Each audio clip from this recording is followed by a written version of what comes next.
আসন্ন ঈদুল ফিতরের আমেজকে ঘিরে নীলফামারীর ডিমলায় তৃপ্তি বেকারির নিজস্ব কারখানায় চলছে সেমাই তৈরির ব্যস্ততা। সরেজমিনে দেখা যায় ডিমলা উপজেলার নাওতারা ইউনিয়নের উদ্যোক্তা রফিকুল ইসলামের তৃপ্তি বেকারির নিজস্ব কারখানায় চলছে কারিগরদের সেমাই তৈরির কর্মচাঞ্চল্য। পুরুষের সাথে নারীরাও পাচ্ছেন বেকারিতে কাজ করার সুযোগ।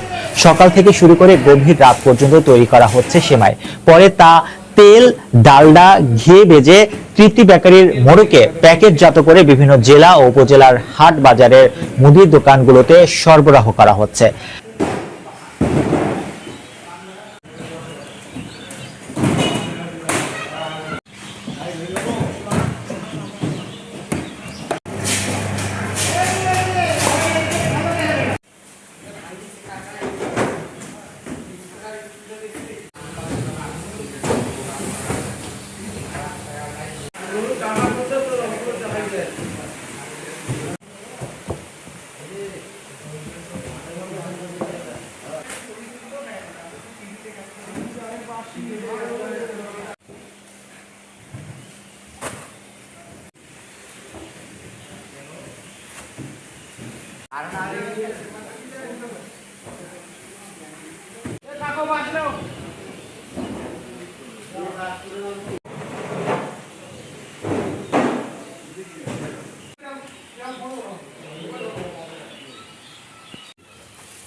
আমরা এখানে প্রায় 30-40 জন লোক আছি।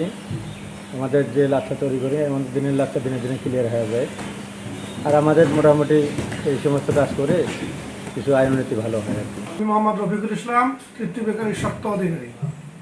আমরা সামনে মনে করেন যে রমজান উপলক্ষে আমাদের বেকারি বন্ধ থাকার কারণে আমরা কিছু সেমাই বানাই, সেটা বিধান মেলে নামিয়ে যেভাবে সরকার নির্দেশনা দেয়, যেভাবে আমাদের এগুলো অফিসার নির্দেশনা দেয়, ঠিক সেভাবে আমরা কিছু মাল বানাই। সব কিছু কাগজপাতি সব কিছু আপ টু ডেট রেখে।